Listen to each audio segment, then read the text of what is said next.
O Senhor esteja convosco. Proclamação do Evangelho de Jesus Cristo, segundo Mateus. Naquele tempo, disse Jesus aos seus discípulos: Pedi e vos será dado, procurai e achareis, batei e a porta vos será aberta, pois todo aquele que pede, recebe, quem procura, encontra, e a quem bate a porta será aberta. Quem de vós dá ao filho uma pedra quando ele pede um pão? Ou lhe dá uma cobra quando ele pede um peixe? Ora, se vós que sois maus, sabeis dar coisas boas a vossos filhos, quanto mais vosso Pai que está nos céus dará coisas boas aos que lhe pedirem. Tudo quanto quereis que os outros os façam, fazei também a eles. Nisto consiste a lei e os profetas. Palavra da salvação.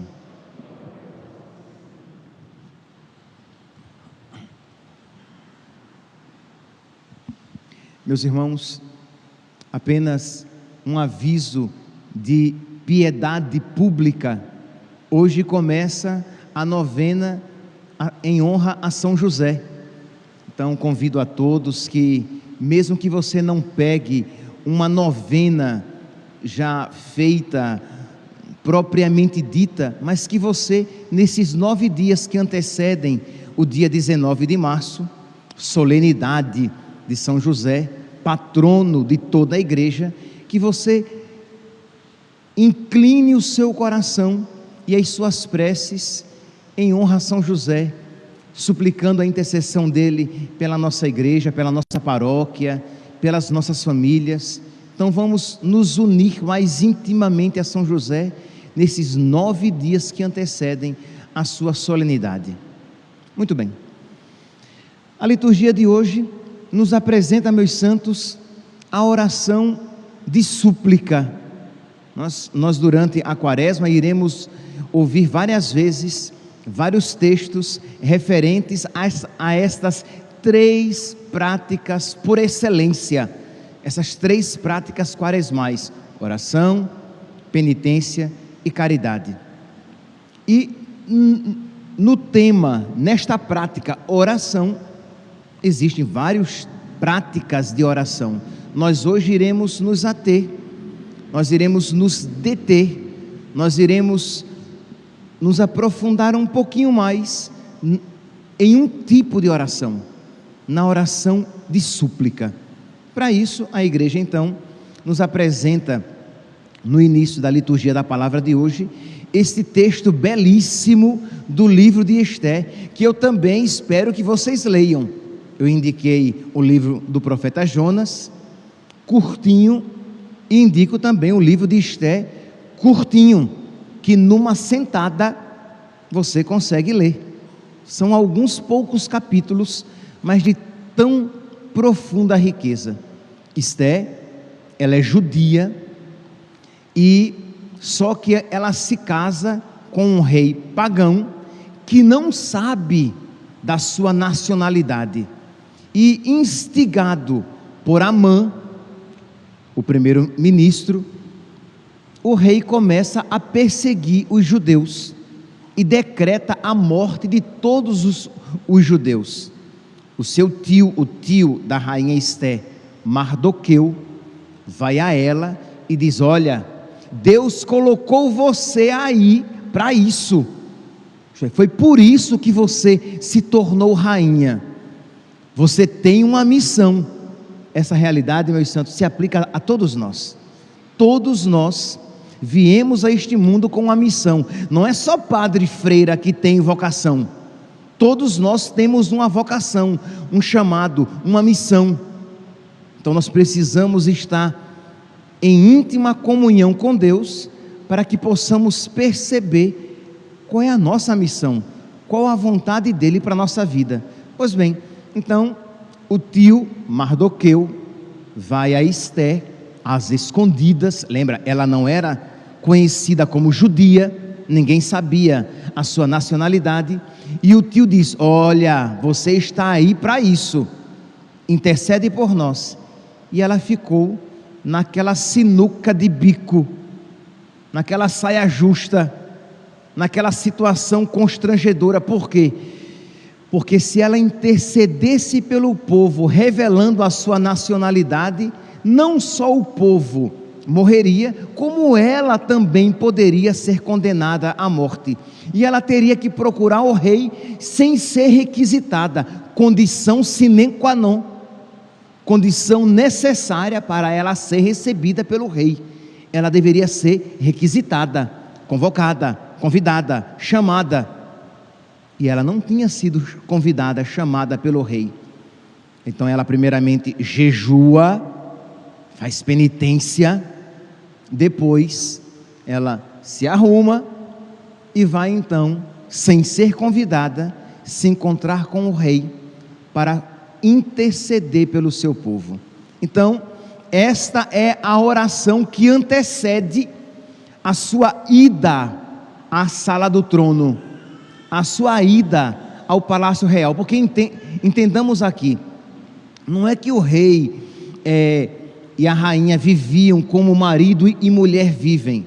Às vezes, eles no palácio, eles estavam em extremos opostos, de modo que ele vivia numa parte do castelo e ela vivia noutra parte do castelo, e só quando se encontravam é que, digamos, coabitavam, né? Ficavam numa mesma habitação. Quando não, ela ficava numa parte e ele noutra. Então eles não se encontravam frequentemente, mas ela então se arruma, faz esta prece. E veja aqui que prece bonita no momento de aflição, e que é exemplo para nós. Nos momentos de dificuldade, nos momentos de aflição, podemos nos inspirar na prece de Esther. Naqueles dias, a rainha Esther, temendo o perigo de morte que se aproximava, buscou refúgio no Senhor. Prostrou-se por terra desde a manhã até o anoitecer, juntamente com as suas servas, e disse: Deus de Abraão, Deus de Isaque e Deus de Jacó, tu és bendito. Começa louvando a Deus, não começa desconfiando de Deus, como às vezes acontece aqueles que dobram os joelhos para Deus suplicar alguma coisa. Ela já começa louvando: eu te agradeço, Senhor, tu és bendito. Tu és bendito para sempre. Vem em meu socorro, pois eu estou só, e não tenho outro defensor além de ti. Pois eu mesma me expus ao perigo. Senhor, eu ouvi dos livros de meus antepassados que tu libertas, Senhor, até o fim todos os que te são caros. Então nós podemos rezar isso. Nós olhamos a história dos santos e vemos que Deus não abandona aqueles que nele esperam. Nós lemos as Sagradas Escrituras e nós vemos que aqueles que esperam no Senhor renovam as suas forças. Então nós temos motivos de sobra para confiar na bondade do Senhor. Nós temos motivo de sobra para repetir como o salmista: misericórdia e piedade é o Senhor, Ele é amor, é paciência, é compaixão. O Senhor é muito bom para com todos, sua ternura abraça toda a criatura. E ontem, com os salmos penitenciais que eu citei para vocês, eles são uma afirmação eloquente dessa misericórdia de Deus. Pois bem, então ela diz: eu não tenho outro defensor fora de ti. E diz: eu li nos livros dos meus antepassados que tu libertas até o fim. Agora, pois, ajuda-me, a mim, que estou sozinha, e não tenho mais ninguém senão a ti, Senhor meu Deus. Vem, pois, em auxílio da minha orfandade. Põe em meus lábios um discurso atraente, quando eu estiver diante do leão. O leão é o rei. Então, quando eu me apresentar diante dele, coloca nos meus lábios um discurso atraente, e muda o coração dele, para que ele odeie aquele que nos ataca. E assim ela vai se encontrar com o rei. Meus irmãos, esta oração de súplica, esta oração vocal de súplica é um exemplo para nós, quando nós também nos colocarmos em oração, sabendo que Deus nos ouve, sabendo que Deus é bom, sabendo que Deus, Ele está atento às nossas preces, e sabendo que, quando nós lermos todo o livro de Esther, os poucos capítulos que compõem o livro de Esther, nós veremos que a oração, ela deve estar acompanhada de penitência e movida por caridade. Então, Esther fez penitência, fez a sua súplica, movida por caridade, para salvar o seu povo e, consequentemente, salvar a si mesma. Quando nós então lançamos o nosso olhar para o Evangelho, nós vemos nosso Senhor reafirmando esta verdade, isto é, que Ele atende às nossas súplicas, que Ele ouve os nossos pedidos, e Ele diz: peçam, pedi e vos será dado, procurai e achareis, batei e a porta vos será aberta, pois todo aquele que pede recebe, quem procura encontra, e a quem bate a porta será aberta. E diz: se os vossos pais, que são maus, sabem dar coisas boas aos vossos filhos, quanto mais o Pai do céu. Então, meus irmãos, aqui novamente nosso Senhor nos mostra que Ele é generoso e que Ele quer ouvir as nossas súplicas. Mas nós podemos dizer: mas Padre, mas nem tudo que eu já pedi a Deus eu recebi. Como assim? Deus ouve as nossas preces, Deus ouve todas as nossas preces. Não é que Deus ouve apenas algumas preces. Mas aí você pergunta: mas por que é que eu não recebi tudo aquilo que eu já pedi a Deus? O catecismo, a quarta parte do catecismo, toda ela é dedicada à oração. E nos números, do número 2629 ao número 2633, 26, 29, 26, 33, estes números falam a respeito da oração de súplica. E diz lá o catecismo, no número 2632, que existe uma hierarquia nos pedidos. Isto é, nós devemos saber como pedir, o que pedir e como pedir. E diz o catecismo que existe uma hierarquia. Primeiro, nós pedimos o reino, buscai o reino de Deus e tudo mais vos será dado em acréscimo. Primeiro o reino, depois o que é necessário para acolhê-lo e cooperar para a sua vinda, para a vinda do reino. Então, os pedidos têm que estar sempre direcionados à vinda do reino na nossa vida, à nossa salvação. Porque, ora, se Deus é bom, eu vejo aqui alguns pais com os seus filhos. Ora, os pais querem o bem dos seus filhos, mas não darão tudo aos seus filhos, porque existem coisas que os seus filhos vão pedir e que não é conveniente. Então, são aquelas 4 condições que devemos ter sempre em mente para as nossas orações: que a nossa oração precisa ser confiante, que a nossa oração precisa ser humilde, a nossa oração precisa ser perseverante. Então vamos lá, os 3 primeiros critérios: uma oração perseverante, a ordem aqui pouco importa. A oração precisa ser perseverante, a oração precisa ser humilde, a oração precisa ser confiante, e a oração precisa pedir aquilo que não coloca em perigo a minha salvação eterna. A oração precisa pedir aquilo que concorre para a minha salvação.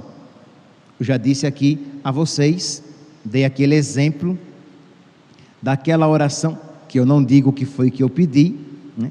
Vocês vão morrer de curiosidade, aqueles que são curiosos, porque eu nunca vou dizer, mas uma oração que eu fiz durante muito tempo na minha vida. Não é que eu pedi durante um mês, eu pedi durante anos. E não é que eu pedi quando eu era pagãozinho, não, era algo que em si não era mal. Eu pedia, imagina, eu comecei a pedir jovem, e já seminarista eu ainda pedia, com lágrimas nos olhos, e isso não é metáfora, com lágrimas nos olhos. Então, era uma oração perseverante, era uma oração humilde, porque nossa, a gente faz chantagem emocional, a gente pensa fazer chantagem emocional com Deus, né? Senhor, o Senhor é bom, o Senhor é misericordioso, me concede isso. Então a minha oração era humilde, era perseverante, anos, humilde, com lágrimas nos olhos, era de alguma maneira confiante, porque como eu via que não era algo mal, mas hoje eu vejo com total clareza que aquilo não seria um bem para a salvação da minha alma. Entende, meus santos? Então quer dizer, Deus ouviu a minha prece, ouviu, mas Ele viu que aquilo não seria, que aquilo não concorreria para o meu bem, que aquilo não ajudaria no meu caminho para o céu, e Deus misericordiosamente não me concedeu. Mas se o que você pede não é apenas algo que não é mal, mas é algo bom, porque tem a diferença, aquilo que eu pedia lacrimosamente não era mal, mas não era uma virtude, entende a diferença? Não era mal de jeito nenhum. Imagine, eu era seminarista e lacrimosamente eu pedia, mas não era uma virtude, algo objetivamente bom, porque se fosse algo objetivamente bom, entraria nos 4 critérios necessários para uma oração infalível: humilde, confiante, perseverante e que concorre para o céu. De modo que, se você então, meu santinho, pede a Deus: Senhor, eu quero ter fé, eu percebo, Senhor, que a minha fé é muito pequena, que na primeira dificuldade eu desfaleço. Se você pedir com confiança, se você pedir com perseverança, se você pedir com humildade, Deus concederá, porque Deus quer que todos os homens se salvem e cheguem ao conhecimento da verdade. Deus quer que nós tenhamos fé, porque é necessário que tenhamos fé para que nós nos salvemos. Então peça a fé. E a pergunta é: você tem pedido para crescer na fé? Você que tem problema, por exemplo, em guardar rancor no coração, que você percebe que você carrega mágoas de há muito tempo, peça a Deus o dom do perdão, peça a Deus o dom de perdoar, já que o pedido de perdão é a primeira oração de súplica, tá? Coisa que eu deveria ter falado já no início da homilia. Falando hoje sobre a oração de súplica, a primeira oração de súplica nossa é a do pedido do perdão. Até mesmo, por exemplo, o primeiro pedido que nós fazemos na missa. Como é que nós começamos a missa? Pedindo perdão, humilhando-nos na presença de Deus, reconhecendo que nós somos miseráveis e pecadores. Então devemos sempre começar a nossa oração de súplica pedindo perdão e reconhecendo que não merecemos o que pedimos. Então, se você percebe que você que deve pedir perdão tem dificuldade de perdoar, peça a Deus a graça de perdoar, mas não apenas de perdoar. Eu não quero desejar o inferno para aquela pessoa, eu não quero desejar que um carro passe por cima dela e a esmigalhe toda. Nossa, que bonito, tá bom, que bom que você não quer desejar isso, mas você tem que desejar, pedir a Deus que lhe conceda um coração tão semelhante ao dele, que você ame aquela pessoa como você ama a você mesmo. Percebe que isso é um perdão divino. Se você não desejar o mal a alguém, já é algo bom. Mas você amar de verdade aquela pessoa, desejando-lhe o céu, como você deseja a você e aos seus filhos, nossa, é um coração cristificado, é um coração semelhante ao coração de nosso Senhor, em que você poderá dizer, cheio de gratidão, já não sou eu mais que vivo, mas é Cristo que vive em mim.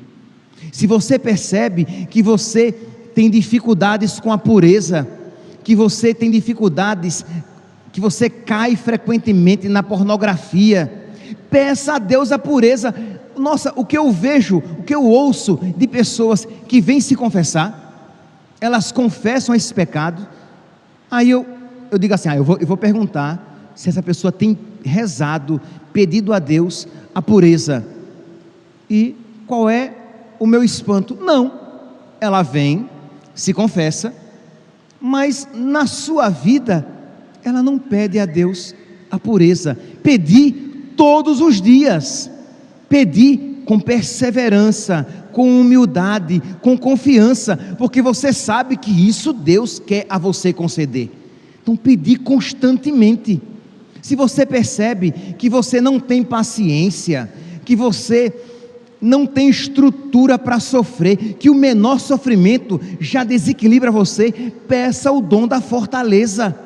Senhor, faz-me forte, para que eu tenha paciência. Uma pessoa impaciente é uma pessoa que não tem fortaleza, porque a falta de paciência é a incapacidade de sofrer, de ser contrariado.